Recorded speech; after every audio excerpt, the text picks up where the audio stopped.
皆様、こんにちは。私は、2500年前、領寿戦にて釈尊が法を説いたその場に居合わせた弟子の一人です。本日は、妙法蓮華経十字遊術本第15をお届けします。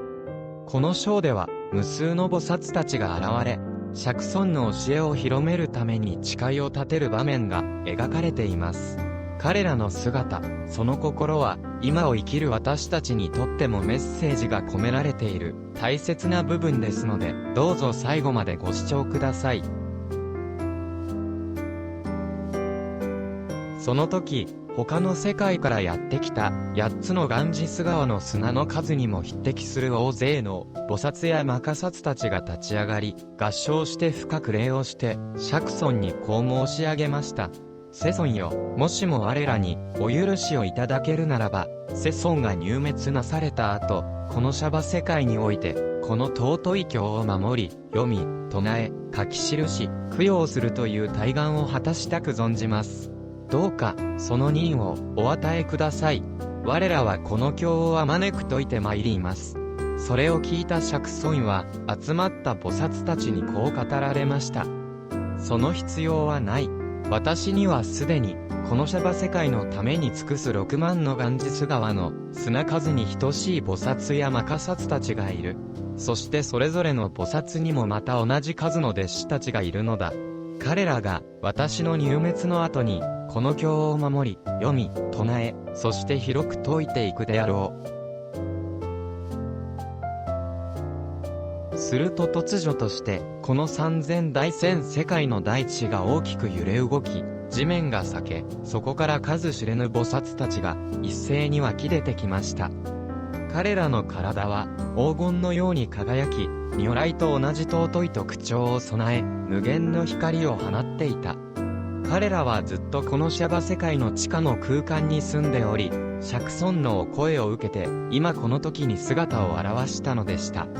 その菩薩たちは空中に浮かび、多宝塔にいる多宝如来と釈迦牟尼仏に向かって頭を下げ、足元に礼拝し、宝珠の元にいる他の仏たちにも順に礼を尽くし、二仏を仰ぎ見て、それぞれの菩薩が仏の功徳を称えました。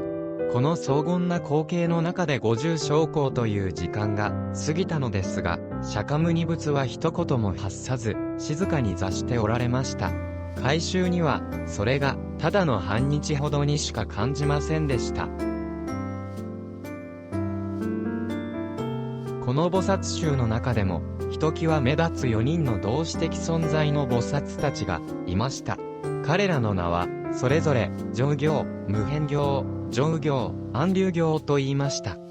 ここで一旦解説を挟みたいと思います。この上行菩薩ですが、日本国内において馴染み深い日蓮上人と伝えられており、また、日蓮上人自身も、末法において、法華経を広める使命を持った上行菩薩の生まれ変わりであることをお悟りになり、上行菩薩本仏とし、後の門弟たちに日蓮上行徳如来と尊称されています。彼らは釈尊のもとに進み出て、こう尋ねました。世尊よ、お変わりありませんか？救済されるべき衆生たちは、教えを信じて従っておりますでしょうか？世尊に余計なご負担をおかけしてはおりませんか？釈尊は穏やかに答えられました。全くその通りである、その通りである。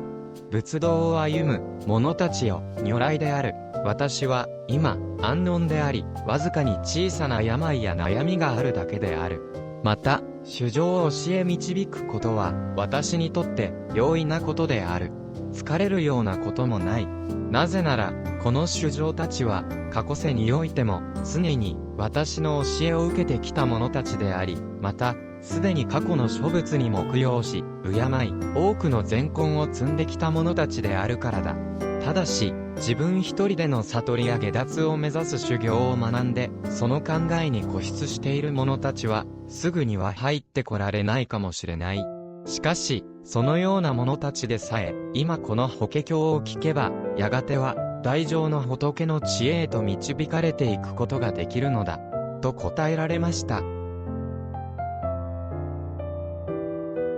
その光景を見ていた弥勒菩薩は大いに驚き、また他の8000のガンジス川の砂の数にも等しい、菩薩たちも同様の驚きを感じていました。そこで、弥勒菩薩は、その思いを釈尊に下をもって問いかけました。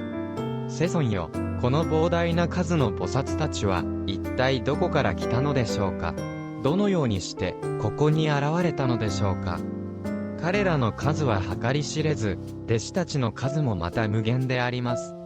中には6万のガンジス川の砂に等しい大師たちを連れた者もおり、また5万、4万、3万、2万、1万の砂の数に等しい者たちもいます。さらに100万、1万、1000、100、50、10、3に一人の弟子を引き連れる者もいれば、一人で道を歩む者もおります。それほどの菩薩たちがいるのに、我らは、これまで、このような存在を見たことがありません。誰が彼らに法を説き、何の仏法を学び、何の経典を信じて、どのような道を歩んできたのでしょうか。この数えきれないほどの菩薩たちには、きっと何かしら深い由来や物語があるはずです。限りない徳を持つ偉大なる仏よ。どうかこの場にいる皆の疑問を解き明かしてください。その時、釈迦牟尼仏の分身である数えきれないほど多くの仏たちが無量の国土、つまりこの世界を超えた遠くの宇宙からやってきました。彼らはそれぞれ八方に立つ美しい宝珠華の威厳ある獅子座に座し、静かに足を組んで瞑想の姿勢をとっておられました。その仏たちに仕える弟子たちは驚くべき光景を目にします。三千大千世界の四方の地面から光に包まれた無数の菩薩たちが一斉に湧き上がり空中に浮かび上がったのです。そのあまりに壮大で神秘的な光景に弟子たちはたまらず仏に尋ねました。世尊よ、今空を満たしているこの数えきれない菩薩たちは一体どこから現れたのですか？この方々は誰なのでしょうか？それに対し、諸仏は、それぞれの弟子にこう伝えました。良き者たちよ、少しの間、静かに待ちなさい。間もなく、弥勒という名の偉大な菩薩がこの問いを、釈迦牟尼仏に尋ねるであろう。この弥勒こそ、未来に仏になると釈迦牟尼仏から約束された存在である。あなたたちは、そのやりとりを通して、真実を自ら聞き知ることができるであろう。釈尊は弥勒菩薩に穏やかに答えました。よくぞ聞いてくれた、言ったよ。仏にとって、極めて重要なことを質問してくれた。皆よ、心を一つにして、修行に励む、精進の鎧を身につけ、揺るぎない決意を固めなさい。今こそ、私は、すべての仏が持つ深い知恵、自在なる神通力、獅子のごとく勇ましく奮い立つ力、そして圧倒的な威厳と勢力を余すところなく示し明かそうとしている。さらに釈尊は重ねて下をもって説きました。心を集中したゆまず修行に励みなさい。私は今極めて重要なことを説こうとしている。だから疑ったりためらったりしてはならない。仏の知恵というものは人間の考えや推測では到底計り知ることはできない。だからこそ今こそ信じる力を奮い起こし全てを受け止める心の安らぎの中にとどまるのだ。これからあなたたちは過去に一度も聞いたことのない全く新しい法を聞くことになるのだ。私は今あなたたちに安心を与える。だから恐れたり疑ったりしてはならない。仏は偽りの言葉を語ることはない。仏の知恵は計り知れない。これから説かれる第一の法は非常に人論であり、人間の思慮、分別では到底わかることができない。これからまさにその人の皆教えを説こうとしている。だからあなたたちは心を一つにしてよく聞きなさい。と釈尊は下をもって説き、さらに釈尊は弥勒菩薩にこう告げました。私は今、この大勢の聴衆の面前で、あなたたちに対して、はっきりと告げよあいったよ、今あなたたちが目にして驚いている。地中から湧き出た、数えきれないほどの大菩薩たちは、これまで、あなたたちが一度も見たことがなかった者たちだが、彼らはすべて、私がこのシャバ世界において、最高の悟りを得た後、自ら育て、導いてきた弟子たちなのだ。彼らは、ずっとこのシャバ世界の大地のもと、空の領域に住んでいた。彼らは経典を読み、深く理解し、思索し、まさしく記憶し、法の真理を常に念じていた。彼らは群衆の中で多く語ることを好まない。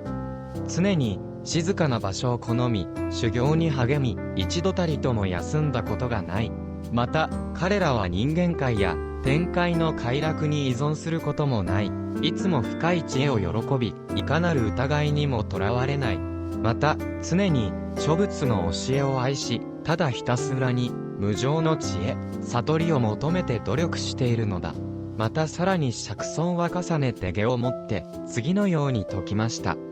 あいったよ、よく知っておきなさい。これらの大菩薩たちは、はるか昔から仏の知恵を収め、私によって悟りへの志を与えられた者たちです。彼らは皆、私の教化を受けて生まれた、我が子と呼ぶべき存在です。このシャバ世界に留まりながらも、常に苦行を実践し、物静かな場所で修行に励みます。騒がしい場所を避け、人前で語ることを好まず、ただ仏の法を学び、昼も夜も休むことなく精進しています。彼らは、自らの意志でこの世の中の果報、目に見えぬ空の領域に従して、強い念力と、確固たる意志で知恵を求め続けているのです。どれほど難しい教えも自在に解き、恐れを知らぬ心を持っています。私がかつてインドのカヤ城にある菩提樹の下で悟りを開き、無常の法を解き始めた時、その時に私はすでに彼らを導き、仏道への志を芽生えさせていました。彼らは今や退くことなき不退転の位に至っており、やがてすべてのものが仏となることでしょう。私は真実を語っています。どうか一心に信じなさい。実は私は、遥かな過去、久遠の昔から、これらの菩薩たちを教え導いてきたのです。弥勒菩薩は、さらに問いかけました。世尊よ、世尊が、大死の時に出家され、ガヤ城の近くで悟りを得られてから、まだ40年ほどしか経っておりません。それほどの短い時間で、このような無料の菩薩たちを無常道に導かれたとするのは、常識では信じがたいことであります。なぜなら、これらの菩薩たちは、すでに幾千万億号という時間をかけて、善根を積み、修行を続けてきた者たちだからです。まるで、25歳の若者が100歳の者を指して、これは私の子だと言い、逆に年長者が若者を指して、これは私の父だというような話に思えるのです。我らは信じることができても、世尊の入滅の後の人々はきっと疑いを抱くことでしょう。どうか、今ここでお示しください。この無料の菩薩たちを、一体どのようにして、それほど短い時間のうちに教化し、道心を発させ、しかも、不退転の意にまで到達させることができたのでしょうか。こうして、弥勒菩薩の驚きと問いをそのまま残してこの章は、幕を閉じました。いかがだったでしょうか。今回の十字輸術本第15では、無料の菩薩たちがいかにして現れ、釈尊の教えに従い、世界中に仏法を広めていく様子が描かれました。この経の中で、釈尊が語った菩薩たちの出現は、私たちにとって非常に深い意味を持っています。また今回の十字輸術本では、弥勒菩薩の驚きと問いをそのまま残したところで幕を閉じていますが、実は、これには非常に深い意味が込められているのです。この弥勒菩薩の問いの答えは、次の如来寿量本第16で明かされます。つまり、十字輸術本で出された疑問は、直後に明かされる最大の教えでもある、仏の久遠の生命という大奥義への伏線であり、工藤実情への橋渡しとしての間となるのです。この間を設けることで、釈尊イコール目の前の仏ではないという常識を覆す準備が整えられているのです。そのため、なぜこんなにも多くの、しかも完成された菩薩たちが突然現れたのか、というミステリーの種明かしを、あえて次の章に引き伸ばすことで、ドラマ的な緊張感を与えてくださっているのです。また、仏の教えでは、問いが、悟りへの入り口とされています。問いがなければ求めもなく、求めなければ悟りもない。つまり、十字輸術本が、弥勒の問いで終わっているのは、単なる演出ではなく、私たち弟子たちへの信、下、驚き、期待、それらすべてを高めるものとして、必然的なものなのです。そしてこの問いに対する釈尊の答えが、如来寿量本での久遠仏の宣言であり、法華経の核心中の核心でもある、一仏上の教え、私たち自身が仏になることを、私たち魂への直接の呼びかけとなるのです。さらに今回登場した、後の世につながる日蓮上行徳如来の存在も、私たち日本人にとっては、まさに運命的な出会いであると言えるでしょう。この十字輸術本で語られた壮大なストーリーは、遠い昔の仏典の物語ではなく、私たちの時代、私たちの世界、そして私たち自身の使命へと直接つながるメッセージなのです。この宇宙的なスケールで展開される法華経の真髄に、皆様はどのように感じたでしょうか。次回はいよいよ、釈尊がご自身の真実を語る、如来寿量本第16、仏の命は永遠であり、私たち一人一人の中にもその命が宿っているという、法華経のクライマックスに入ってまいります。ぜひご期待ください。それでは、本日の動画はここまでです。今回は、妙法蓮華経の十字輸術本第15についてお話ししました。次回は、如来寿量本第16の深い教えについてお話しします。もしこの動画が皆さんの心に響いたら、ぜひ、チャンネル登録といいねボタンを押していただき、この動画をあなたの周りの方にお勧めされることも、釈尊が求める仏の道、大乗の道にもつながることでしょう。また、皆様の感想もコメントでお寄せください。次回も、釈尊の教えをわかりやすくお伝えします。それでは、またお会いしましょう。南無妙法蓮華経。